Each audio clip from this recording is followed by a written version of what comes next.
বাংলাদেশ তুরস্ক থেকে নতুন করে ৮টি অফশোর পেট্রোল ভেসেল অর্ডার দিয়েছে।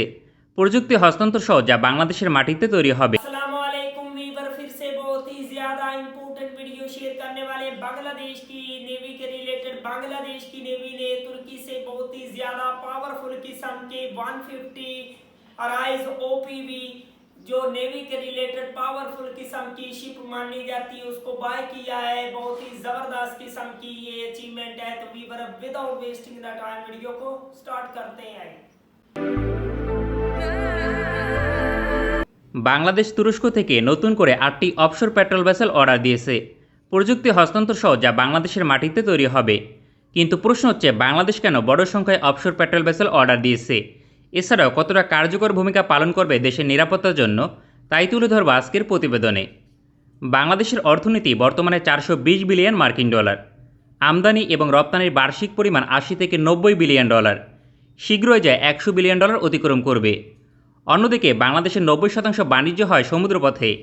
তবে অভ্যন্তরীণ নিরাপত্তা সংকটের কারণে পৃথিবীর একাধিক দেশ থেকে সরাসরি জাহাজ বাংলাদেশে আসে না। তার পরিবর্তে সিঙ্গাপুর সহ একাধিক দেশের বন্দরকে ট্রানজিট হিসেবে ব্যবহার করে। এই সংকট সমাধানের জন্য কোস্টগার্ডকে ফোর্সেস গোল 2030 আওতাধীন ঢেলে সাজানো হচ্ছে। ২০২১ সালে বাংলাদেশ কোস্টগার্ডের প্রধান তুরস্ক সফর করেন। ওই সময় একটি RS-150 অফশোর পেট্রোল ভেসেল ক্রয় চুক্তি স্বাক্ষর করে। তুরস্কের RS-150 অফশোর পেট্রোল ভেসেল সম্পর্কে গুরুত্বপূর্ণ তথ্য: জাহাজের ডিসপ্লেসমেন্ট ৩১৫ টন, লম্বায় ৪৮ মিটার এবং প্রস্থে ৯ মিটার পর্যন্ত। ইঞ্জিন হিসেবে রোলস রয়েস কোম্পানির 3টি ডিজেল ইঞ্জিন ব্যবহার হয়। শক্তিশালী ইঞ্জিন থাকার কারণে গতি ঘন্টায় ৩৫ নটিক্যাল মাইল বা ৬৫ কিলোমিটার পর্যন্ত। পৃথিবীর সবচেয়ে দ্রুত গতির অফশোর পেট্রোল ভেসেল হিসেবে স্বীকৃত। রেঞ্জ ১৬০০ নটিক্যাল মাইল বা ২৯৬৩ কিলোমিটার। সেক্ষেত্রে সহজেই বাংলাদেশের পুরো নৌসীমা টহল দিতে পারবে। অস্ত্র হিসেবে 2টি রিমোট কন্ট্রোল গান রয়েছে, একটি ১২.৭ মিলিমিটার, অপরটি ৩০ মিলিমিটার, যা অ্যাসেলসন কোম্পানি তৈরি। পাশাপাশি অফশোর পেট্রোল ভেসেলের মাঝে 2টি ছোট আকৃতির স্পিডবোট থাকে, ফলে জলদস্যু মোকাবেলায় গুরুত্বপূর্ণ ভূমিকা পালন করবে। বাংলাদেশের সমুদ্র অর্থনীতি ভবিষ্যতে ব্যাপক গুরুত্বপূর্ণ হবে, কারণ সমুদ্রের বিভিন্ন ব্লক থেকে ভবিষ্যতে গ্যাস উত্তোলন করা হবে। দেশের সমুদ্র সীমা থেকে প্রতি বছর ২৫০০ কোটি টাকার মৎস্য সম্পদ লুণ্ঠন হয়। এই ঘটনার প্রায় ৯০% ক্ষেত্রে ভারতীয় জেলেরা জড়িত। বাংলাদেশ কোস্টগার্ডের উচ্চগতির জাহাজ না থাকার কারণে ভারতীয় জেলেদের আটক করা যায় না। মূলত বহুমুখী দিক থেকে কোস্টগার্ডকে শক্তিশালী করা ছিল বাঞ্ছনীয়। তাই তুরস্ক থেকে নতুন করে ৮টি অফশোর পেট্রোল ভেসেল অর্ডার দিয়েছে। নতুন অর্ডার করা প্রতিটি জাহাজ বাংলাদেশের মাটিতে তৈরি হবে। সম্ভাব্যতা যাচাই করতে ২০২১ সালে আফসাদ কোম্পানির একটি প্রতিনিধি দল বাংলাদেশ সফরে এসেছিল। পরিকল্পনা অনুযায়ী খুলনা শিপইয়ার্ডে নির্মাণ করা হবে RS-150 অফশোর পেট্রোল ভেসেল। তবে জাহাজটি নির্মাণে FRP কম্পোজিট ম্যাটেরিয়াল ব্যবহার হয়, যা এক ধরনের বিশেষ প্লাস্টিক। বাংলাদেশ এখনও পর্যন্ত এই ধরনের ম্যাটেরিয়াল উৎপাদন করতে সক্ষম নয়, তাই কাঁচামাল তুরস্ক থেকে আসবে এমন সম্ভাবনা প্রবল।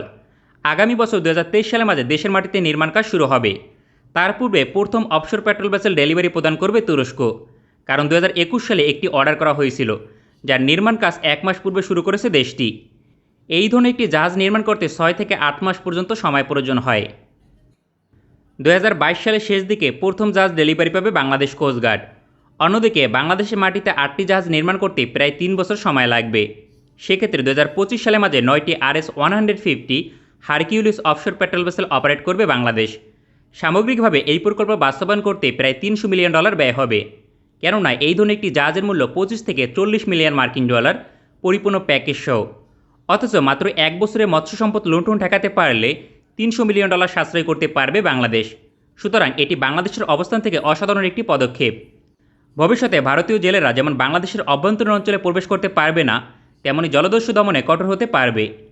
বর্তমান সময়ে এই ধরনের পদক্ষেপ গ্রহণ করা ছিল সময়ের দাবি, কারণ দেশের মাটিতে ৩ থেকে ৫টি সমুদ্র বন্দর পরিপূর্ণভাবে কার্যক্রম শুরু করবে। এমন অবস্থায় পৃথিবীর সকল দেশের সঙ্গে সরাসরি বাণিজ্য করতে হলে অভ্যন্তরীণ নিরাপত্তা ব্যবস্থা শক্তিশালী করতেই হতো। তাই তুরস্ক থেকে প্রযুক্তি নিয়ে বড় সংখ্যায় অফশোর পেট্রোল ভেসেল নির্মাণ করা হবে। RS-150 জাহাজের আকার অনুযায়ী এর ডিসপ্লেসমেন্ট ৭০০ থেকে ৮০০ টন হবার কথা ছিল। তবে FRP ম্যাটেরিয়াল দিয়ে তৈরি হবার কারণে ওজন অর্ধেক থেকে কম হয়েছে, কারণ বিশেষ ধরনের ফাইবার গ্লাস প্লাস্টিক দিয়ে তৈরি, যা ইস্পাতের তুলনায় ৭০% হালকা। যার কারণেই মূলত এটি পৃথিবীর সবচেয়ে দ্রুতগতির অফশোর পেট্রোল ভেসেল। ভবিষ্যতে জলদস্যু কিংবা অবৈধভাবে মাছ শিকার করতে বাংলাদেশের জলসীমায় প্রবেশ করলে পালিয়ে যাওয়া প্রায় অসম্ভব। তবে বাংলাদেশ প্রথম দেশ নয়।